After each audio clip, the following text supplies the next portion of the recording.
Bienvenido a tu nueva clase virtual. Nueva clase virtual.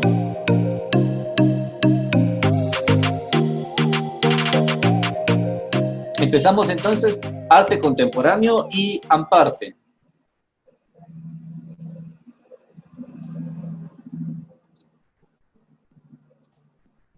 Bien, se considera arte contemporáneo aquel que se ha producido en nuestros días, pero falta por definir cuándo son nuestros días.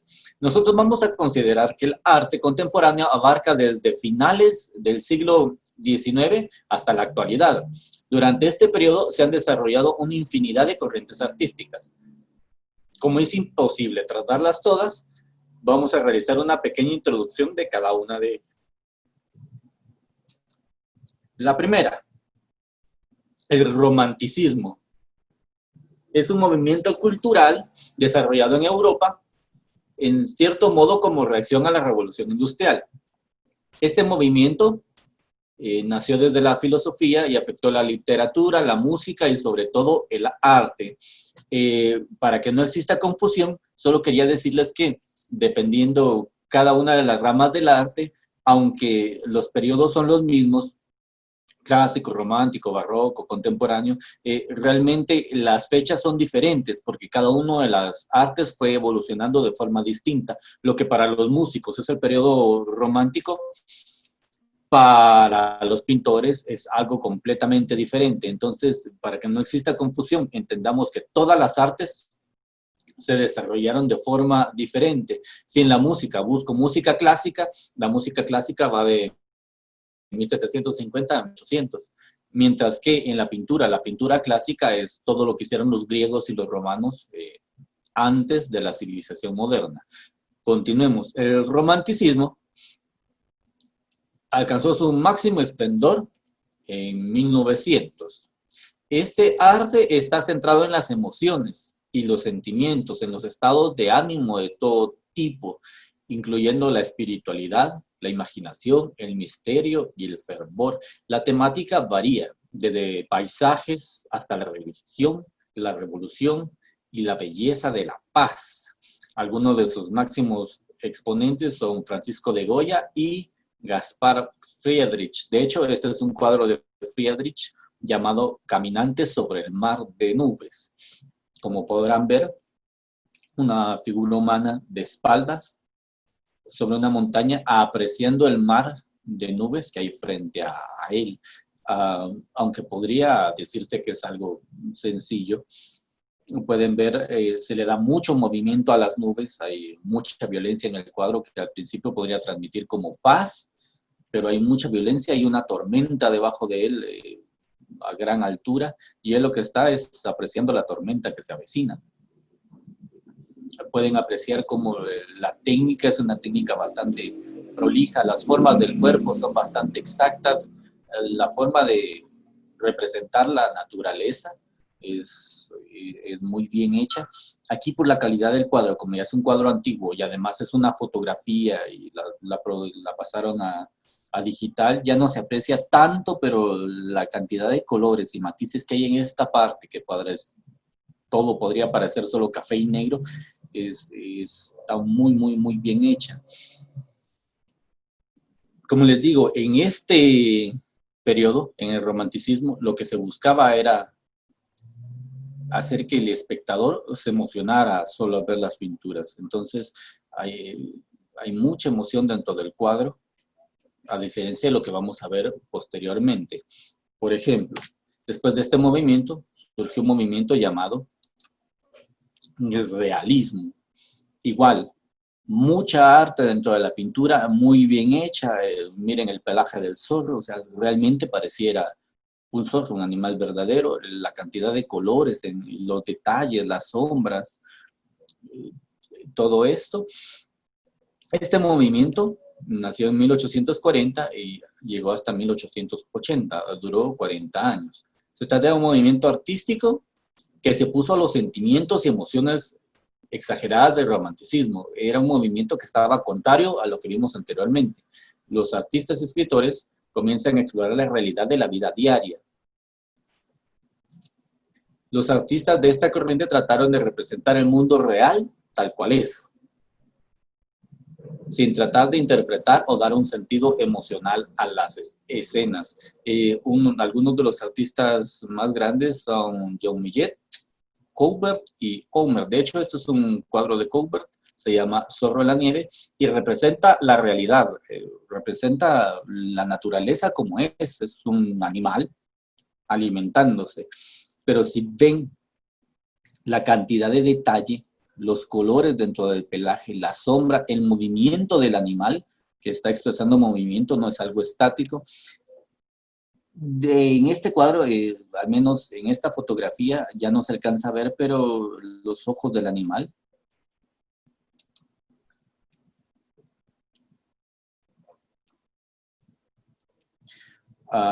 Voy a hacer un pequeño paréntesis. Leslie, no tengas pena, igual la clase queda grabada, entonces si ya no podés, no hay ningún problema, la descargas y la ves. Sí me interesa que la veas porque estos temas es un poco complicados dárselos por una tarea o explicárselos solo en un video. Igual, si te surge alguna duda, te puedes comunicar conmigo después. Cerrando el paréntesis, miren el nivel de detalle que hay en esto. Se está comiendo una pequeña rata, está bien representada, algo exagerada la realidad, las vísceras del animal, la pequeña pata dentro del hocico del zorro. O sea, no buscaban hacer que la gente se sorprendiera de lo que pasaba, sino que solo presentaban la realidad como es un animal alimentándose, y se alimenta matando a la presa. Aunque el nivel de detalle, la pincelada, o sea, aquí aún hay mucho arte dentro de la obra.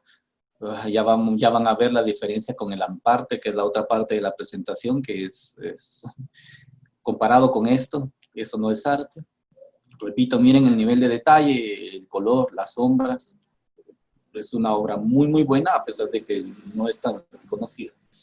Después de este movimiento, surgió un movimiento, este movimiento es un poco más reconocido, es más popular, llamado impresionismo. El impresionismo va de 1860 a 1890, son nada más 30 años, y duró solo este tiempo porque realmente los impresionistas fue un grupo muy pequeño de personas que se dedicaron a pintar de esta forma. En la actualidad aún hay personas que pintan así, pero realmente los verdaderos impresionistas fueron solo los que estuvieron en esta época. Comenzó en Francia con un grupo de artistas jóvenes que decidió rebelarse contra los críticos y crear un nuevo estilo de pintura. Los impresionistas querían capturar el movimiento en el tiempo. Y muchas personas dijeron que su trabajo no era más que impresiones, o sea, que no eran dibujos detallados, sino que eran pequeños bosquejos al momento. Y de hecho, así se hacía. El movimiento impresionista comenzó en la década de 1860 y se hizo popular en 70, 80 y 90. Estaban más preocupados por el color y por la luz que por la precisión de sus cuadros. Habitualmente pintaban cuadros al aire libre y trabajaban de forma muy rápida para capturar la luz de ese instante. Algunos pintores incluso se situaban en un mismo lugar y durante todo el día pintaban varios cuadros diferentes dependiendo de la luz. La misma escena, por ejemplo, un montón de hierba, y hacían varias pinturas durante el día y se puede ver la diferencia entre una y otra simplemente apreciando los cambios de luz en el día. Utilizan pinceladas rápidas y a menudo colores sin mezclar para aprovechar el tiempo. Algunos de los máximos exponentes son Monet y Renoir. Esta es una obra de Renoir, se llama La danza en el molino de Calet. Podemos apreciar aquí que aunque los trazos no son tan exactos como en las pinturas anteriores,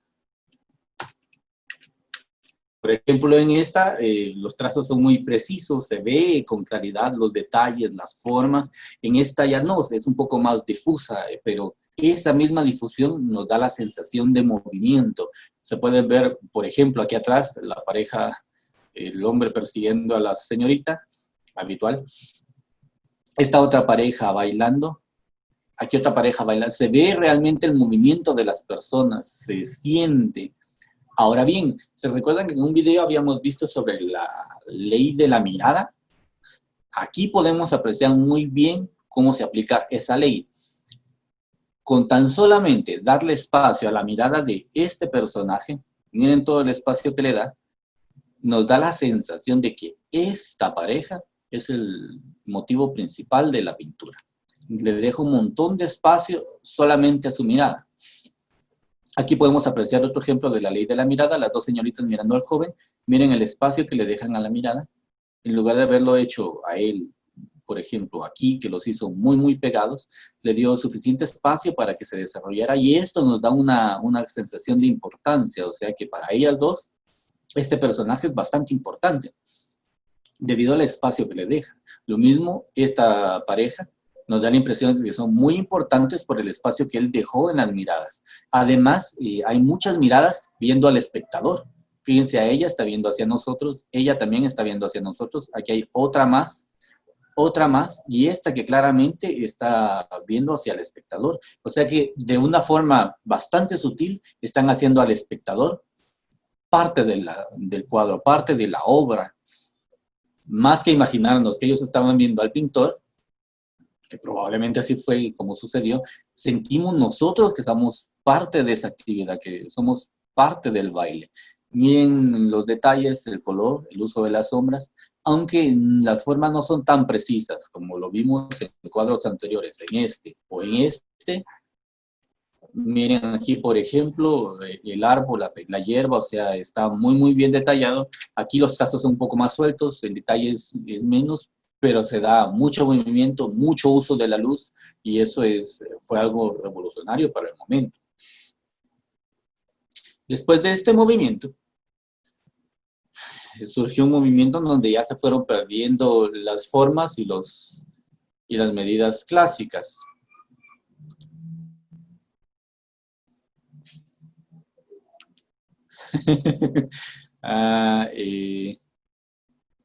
Parece que una compañera no puede entrar. Voy a ver si se puede hacer algo. Continuamos. Después de este movimiento nació el post-impresionismo. En el post-impresionismo va de 1885 a 1910. Y todos ellos fueron alumnos o estuvieron ampliamente influenciados por el movimiento anterior, por el movimiento impresionista, quienes abrieron un nuevo mundo en el arte moderno. Y los postimpresionistas quisieron ampliar estos límites. Este término fue acuñado por un crítico de arte para describir a los artistas que venían después del movimiento impresionista. Duró aproximadamente de 1885 a 1910 y el más grande exponente fue Van Gogh.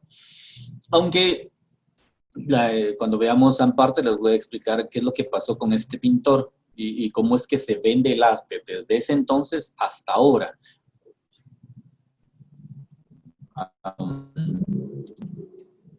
Los postimpresionistas habían aprendido sobre el uso de la luz y las sombras del movimiento anterior y quisieron añadir ideas nuevas. Para esto utilizaron otros temas, otras perspectivas, otros pensamientos y otras emociones. Entre los principales están Van Gogh, Rodin, Gaudí y Cézanne. Esta es una obra de Van Gogh, una de las más famosas, que se llama Noche Estrellada. Podemos ver, apreciar que las formas ya no son tan precisas como en el movimiento impresionista. Si se dan cuenta, las formas ya no son tan precisas, ya es un poco más libre el trazo y se va más por la emoción que produce. Son pinceladas un poco más infantiles, digamos, pero aún así hay buen manejo del color, otras ideas, y aquí, en lugar de ponerle atención al paisaje sobre el pueblo, que aún así todavía está bastante bien representado, se va más hacia el motivo del cielo en la noche estrellada. Esto son las estrellas y parecieran que titilan, y esto es la luna, la masa de nubes. Ya no es tan preciso, como les digo, como en movimientos anteriores, como el realismo o el romanticismo. Se ve cómo va decayendo, pero aún así Era algo nuevo y con gran valor estético, a diferencia de lo que viene ahora. Esto es llamado fauvismo. Es una corriente artística creada por Matisse. Empezó a pintar con masas brillantes de colores que aplicaba libremente. Empleaba los colores para expresar emociones. En ocasiones, para rellenar ciertos objetos que no tenían nada que ver con la apariencia real. Él, Matisse, junto con otros como Blanmick, y exhibieron su nuevo estilo a un crítico que lo llamó Fauves, que básicamente significa bestias salvajes, y el nombre quedó así. Este estilo ya pierde un poco la calidad en la obra. Si se dan cuenta, de fondo utiliza un color bastante sencillo para representar lo que sería el cielo, a diferencia de Van Gogh, por ejemplo. Miren cómo representó él el cielo en la noche, aquí, o aquí cómo representan el cielo. De esto y esto, pasamos a esto, que es un color firme de fondo con un poco de difusión. Ni siquiera se respeta la luz y las sombras, sino que es bastante libre. Las formas humanas, bastante deformadas, ya se va perdiendo la idea de la forma humana. Este arte ya no es tan preciso y tan exacto. Miren la forma de hacer las manos, más parecen guantes, la forma de dibujar los dedos, los pies, ya se pierde toda la estética que se traía desde mucho antes, y se va a crear este tipo de arte de aquí en adelante, en donde se pierde realmente la calidad artística. Después de esto, nació un movimiento llamado expresionismo. El movimiento expresionista surgió en Alemania, con artistas que querían pintar, se había visto en romántico, pero pintaban otro tipo de emociones, como la ansiedad, el miedo o la intranquilidad. Y se le daba un nombre a este estilo, que era lo único diferente. Este arte trató de transmitir emoción y significado en vez de la realidad. Cada artista pone su propia forma de expresar con su arte. Si vemos otra vez, se viene siguiendo la línea del arte anterior. Las formas humanas están deformadas. Miren la mano de esta persona con varios dedos, las formas del cuerpo, las formas de la cara, de la nariz, los ojos. Ya no se respetan las líneas que se traían anteriormente al dibujar formas humanas. Acá, por ejemplo, bastante detalladas, comparado con esto, que pretende dejar más a la imaginación de quien lo está viendo, aunque las formas carecen mucho de arte. Después de este movimiento, se intentó regresar un poco a la calidad artística y surgió lo que ya se conoce como cubismo. Este movimiento tuvo un poco más de popularidad que los movimientos que acabamos de ver, que el expresionismo o el fauvismo, porque este arte, aunque se ve desordenado, pretendía que la persona que lo mire lo ordene en su cabeza, o sea que hace que las personas piensen nuevamente en lo que están viendo. Este movimiento, el cubismo, nació en 1908 y llegó hasta 1920, fue creado por Picasso y Braque. En el cubismo los artistas comenzaron a mirar los temas sobre los que trataban de una manera nueva con el objeto. Representaban las tres dimensiones en un plano plano. En el cubismo los artistas dibujaban con numerosas formas distintas y pintaban desde diferentes ángulos. Como les decía, veamos este ejemplo que se llama El fumador, de Juan Gris. La idea del autor y de todos estos autores de obras cubistas es que nosotros pensemos en qué es lo que estamos viendo. Nos da una idea central, que es el fumador. Podemos ver aquí que está fumando y que esto atraviesa toda la obra esto nos dice que la idea central está aquí y que de aquí debemos partir para reorganizar la obra. Por aquí podemos ver el cuello y la quijada del personaje. Aquí podemos ver otra parte de su cabeza. Por acá estaría su nariz y la oreja de este lado. Aquí una parte de su camisa, y todo esto es lo que nosotros debemos en nuestra cabeza reorganizar para hacernos una idea de qué es lo que nos quieren transmitir. Busqué esta obra, que es una obra sencilla de entender, aunque no me lo crean, hay otras mucho más complicadas, y uno puede pasar ahí horas intentando descifrarla. En esta forma de arte, aún hay manejo del color, de las sombras y de las formas, aunque las formas estén rotas y dispersas como rompecabezas. Como les digo, este tipo de arte se hizo muy, muy popular y trascendió, porque esta sí intentaba que las personas realmente interpretaran lo que estaba viendo, pero utilizando todavía técnicas bastante estéticas.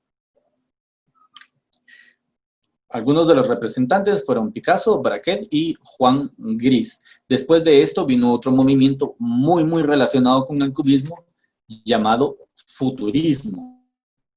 Este movimiento nació en Italia, a partir de 1908, llegó hasta 1918, más o menos. Se caracteriza por un antiacademicismo, es decir, olvidarse de las reglas clásicas de la pintura y crear algo totalmente nuevo. Se le dio movimiento y dinamismo a la obra. Es muy influenciado por el cubismo.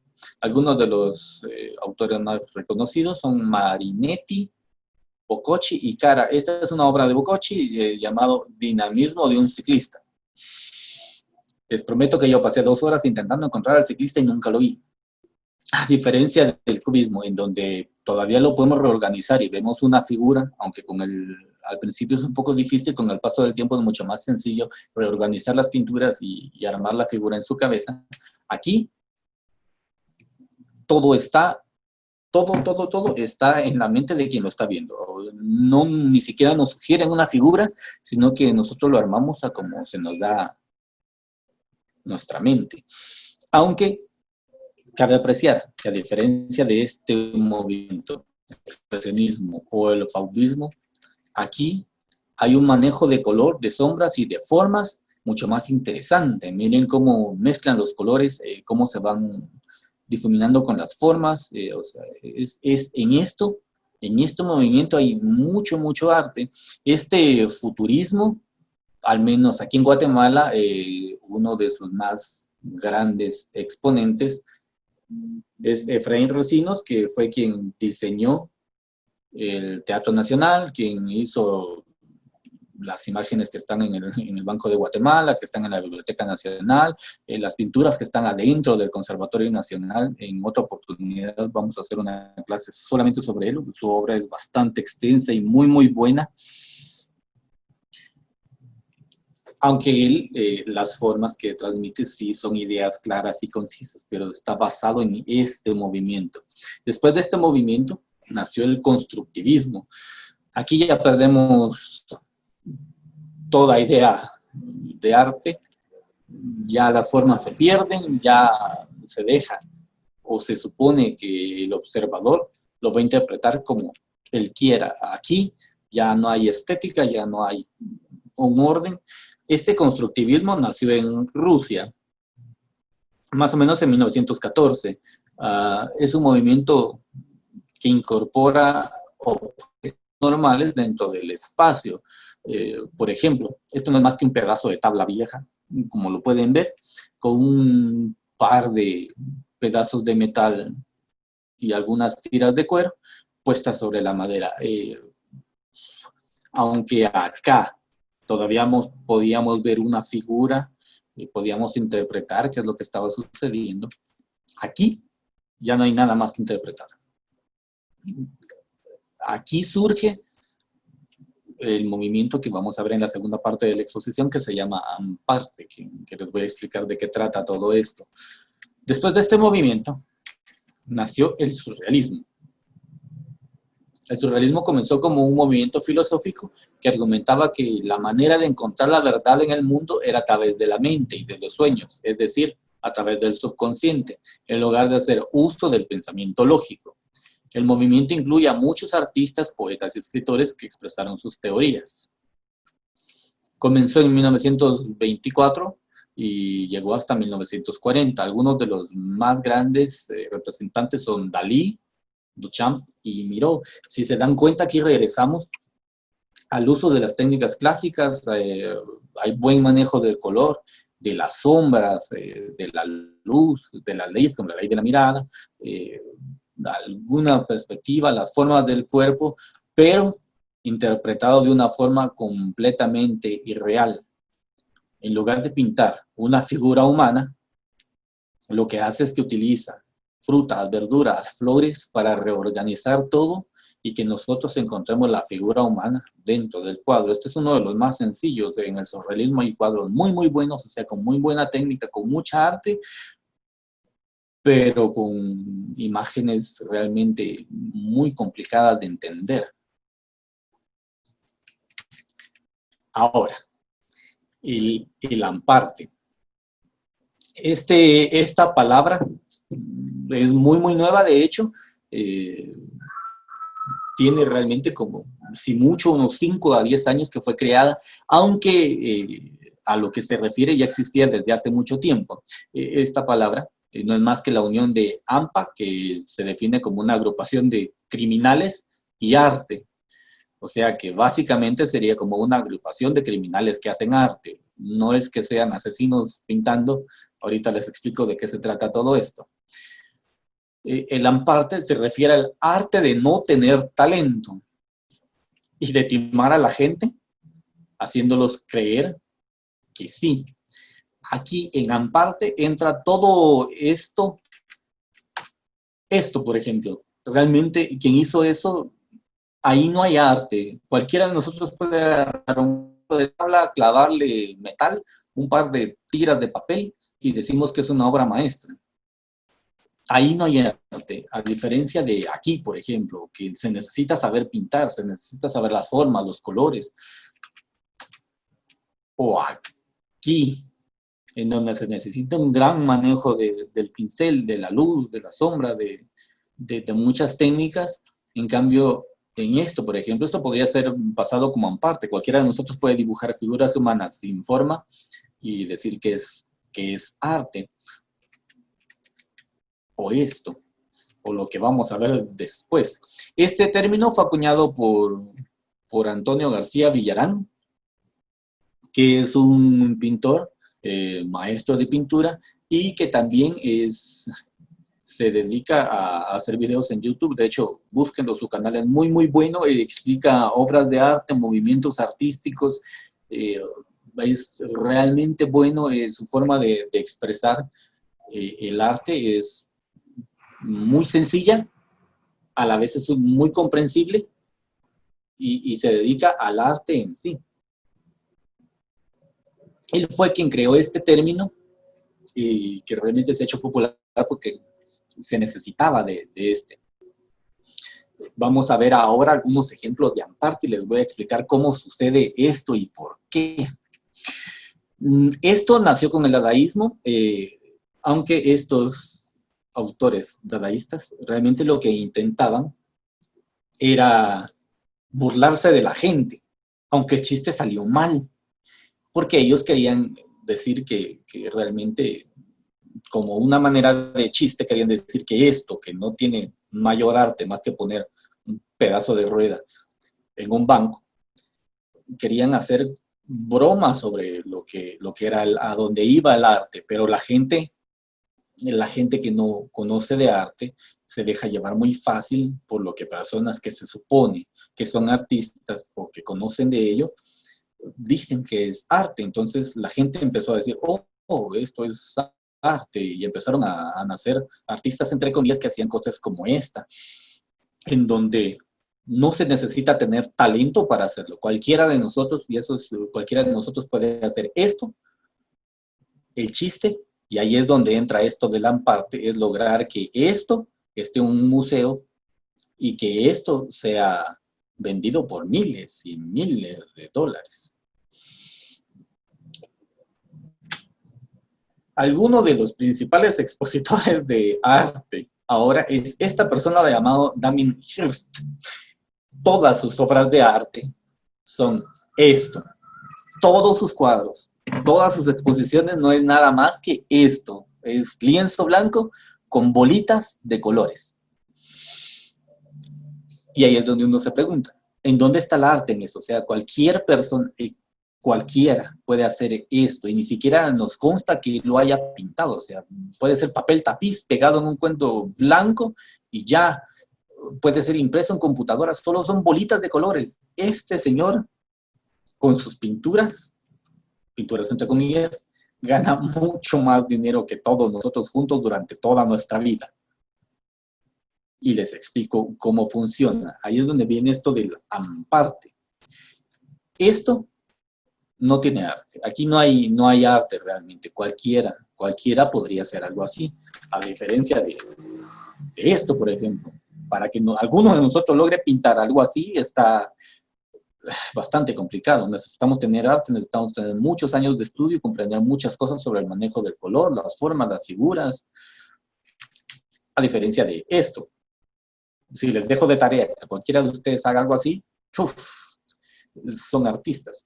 Sucede que para que esto venda tanto, necesitamos tres cosas.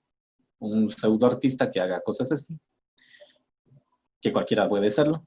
Dos, se llaman marchantes de arte, que son las personas que venden y compran arte, y aquí está el truco. Y tres, algún lugar o un museo donde se puede exponer. Sucede que para que esto se haga famoso, solo necesitamos que alguien compre una obra. Por ejemplo, digamos que Néstor pinta su cuadro así. Es normal, no pasaría, realmente pasa inadvertido, no pasa nada con un cuadro así. Pero si yo, que manejo el arte, vengo y se lo compro por digamos, unos 10,000 quetzales. Ustedes dirían que qué tonto yo por comprarle algo así, pero aquí viene el secreto, esto del amparte. Yo lo que hago es publicarlo en internet y hago que la gente lo vea, hago noticias sobre eso, sobre el gran artista que vendió una obra, un cuadro a 10,000 quetzales, y después vengo yo y vendo este cuadro por mucho más. Esto es un ejemplo, Néstor, no te voy a comprar nada.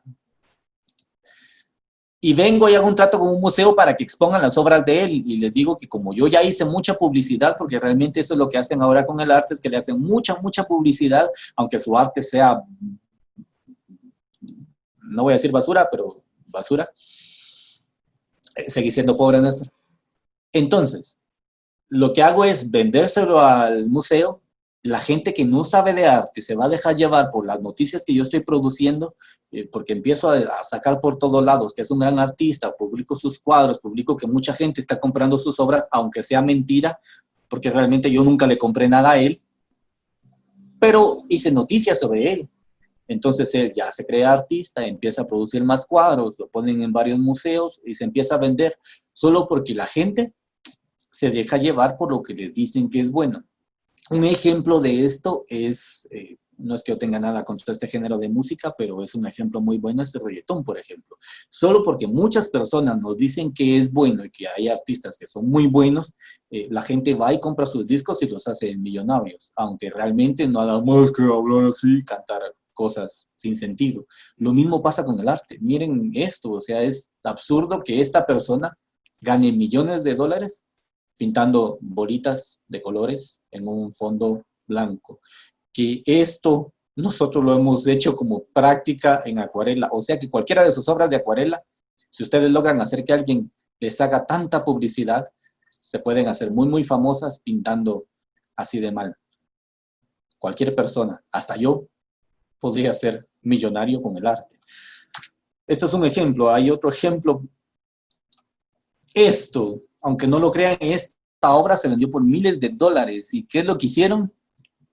Poner un Blackberry con un mango agarrado por hulitos. Y aquí el valor de la obra. Realmente las obras artísticas básicamente tienen dos formas de valorarlas. Una, por el costo de los materiales. Por ejemplo, aquí, este es un óleo, la obra en sí, solo por el costo de sus materiales. Por ejemplo, lo que le costó al pintor el lienzo, los pinceles y los óleos, o sea que esta obra podría valer actualmente solo por el precio de los materiales, unos 200, 250 quetzales, por lo que le costó. Pero realmente la obra vale más por quien la hizo y por el arte que aplicó. Que realmente ahí hay muchos, muchos años de estudio para llegar a eso. En cambio aquí, ahí el precio de la obra sería el Blackberry, que ya está viejo, unos 50 quetzales, y el mango, que vale unos 2 quetzales, o sea que el valor de esa obra sería como 52 quetzales. Pero como este tipo de arte es manejado por esta mafia que les expliqué, que es solo hacer publicidad, mucha publicidad para que la gente lo compre, esta obra vale millones. Y les explico. Si ustedes compran una obra de arte como esta, o esta, o esta, que son obras únicas y firmadas por el autor, o sea, ustedes llegan, tienen el suficiente dinero, la compran y les dan el cuadro y se lo llevan a su casa y ustedes están seguros de que nadie más en el mundo va a tener esto. Pero esto, cualquiera lo puede hacer. Entonces dirán, ¿cómo es que lo venden? Llego yo y digo, quiero comprar esta obra. Realmente no me venden el mango y el teléfono, sino que me venden un certificado en donde dicen que yo soy dueño de esta obra y yo la puedo colocar en donde yo quiera. O sea que yo me compro un mango y un teléfono igual y puedo poner la obra en mi sala. Porque cualquiera de ustedes, cualquier persona puede hacer esto. Pero ese certificado dice que yo tengo la obra original, aunque realmente la obra original se pudrió hace años. Simplemente lo que hacen es que nos venden un certificado en donde dice que yo soy el autor y solo yo lo puedo exponer. Aunque ya que lo vimos, cualquiera de nosotros puede hacer esto. No sé si logran entender a qué se refiere. O sea, esto del amparte realmente solo es un negocio con el arte, pero un negocio bastante sucio, porque ¿quién solo puede hacer esto? Y cuando lo compramos, realmente solo nos venden un papelito que me da a mí la ilusión de que yo soy el dueño. Aunque no todo esto del amparte es malo, o sea, no todo esto de no tener arte es malo. Por ejemplo, esta obra se llama Una silla, tres sillas. Y lo que hicieron fue poner una fotografía de una silla, y aquí no se ve bien, el término de qué es una silla. Entonces, esta obra de arte, que tampoco tiene mucho valor, nos hace pensar, porque realmente la pregunta es, ¿qué es una silla? Podrían decir esto, pero realmente esto es una fotografía de una silla. Alguien más podría decir que una silla es esto que vemos aquí, pero esto solo es madera. O alguien más podría decir que una silla es esto, que es la explicación de qué es una silla. Entonces, este tipo de amparte sí nos hace pensar, aunque realmente no se necesita arte para llegar a esto, pero este autor al menos hizo pensar a las personas sobre algo más profundo, sobre qué son las cosas en sí, si es la idea que tenemos, si es lo que vemos o si es lo que nos dicen que es. Esta obra de arte, que aunque no lo crean, se vendió por varios miles de dólares, solo es un vaso de McDonald's, que alguien dijo, esto es arte y lo voy a vender. Y lo pusieron en un museo y lo vendieron por miles de dólares. Como les digo, aunque esto del amparte cualquiera lo puede hacer, porque cualquier persona lo puede hacer, el chiste está en que no todos conocemos a las personas indicadas para que nos hagan famosos. Porque si yo llevo un vaso de aquí de Pinolito y lo pongo en un museo, nadie me va a creer. Pero si antes de eso yo logro venderme también para que la gente diga y crea que yo soy un artista, cuando llego al museo, entonces me van a poner mi vaso adentro de una urna de cristal y lo van a vender por miles de dólares. Aquí, como lo vemos, o sea, el arte, a lo que se llama arte, ya perdió sentido, ya no hay ninguna técnica, sino que es solo agarrar lo primero que se nos ponga y decir que eso es arte. Esto es lo más triste. Yo en la universidad estudio música, pero junto con nosotros están compañeros que estudian artes plásticas, y estaban realmente indignados por esto. Aunque no lo crean, esto es una obra de arte que se vendió por, si no estoy mal, como por unos $300,000. Es un banano pegado en la pared. Y ni siquiera era un banano hecho en madera o en hierro, o sea, era un banano de verdad, así. Y quien lo compró, lo quitó y se lo comió. Y esto fue una gran noticia, y después de esto, el autor de esta obra empezó a vender miles y miles y miles. Cualquiera de nosotros puede agarrar un banano y pegarlo en la pared. Pero como les digo, a quien lo compró le dieron su certificado, entonces él durante toda su vida puede pegar bananos en su pared, y él puede decir que es el único que tiene derecho a hacerlo porque él compró la obra original. Si lo vemos, si lo entendemos bien, es una gran estafa, porque cualquiera de nosotros puede hacer esto que es una obra de arte. ¿A qué quería llegar con esto del arte? Quiero que ustedes entiendan que no todo lo que nos dicen que es arte, realmente es arte. Si ustedes se dan cuenta, estas cosas no necesitan ninguna técnica, ningún estudio, ningún conocimiento, y a todo esto no le podemos llamar arte. Realmente el arte son cosas como esto, en donde se necesita mucho estudio, técnicas específicas para lograr a esto.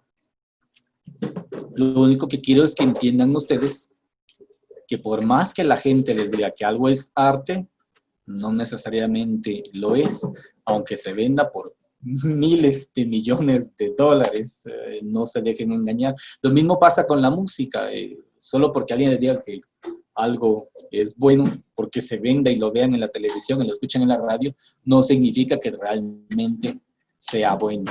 Espero que hayan entendido, que les haya gustado. Si tienen dudas sobre el tema, me pueden escribir, podemos investigar, podemos seguir platicando sobre esto. Ay, que da pena y vergüenza. Muchas gracias a todos, espero que hayan entendido algo, que les haya gustado. Lo bueno de esta metodología virtual es que no existe manera en que yo me desvíe del tema aquí, o hablo de lo que se tiene que hablar, o no les hablo. Muchas gracias a todos los que estuvieron presenciando. Acuérdense, por favor, que si tenían algunas tareas pendientes todavía me las pueden enviar. Por lo demás, muchas gracias. Espero yo que nos veamos pronto, y si no, suerte, dicen por ahí. Gracias, Néstor. Nos vemos en la próxima. Muchas gracias.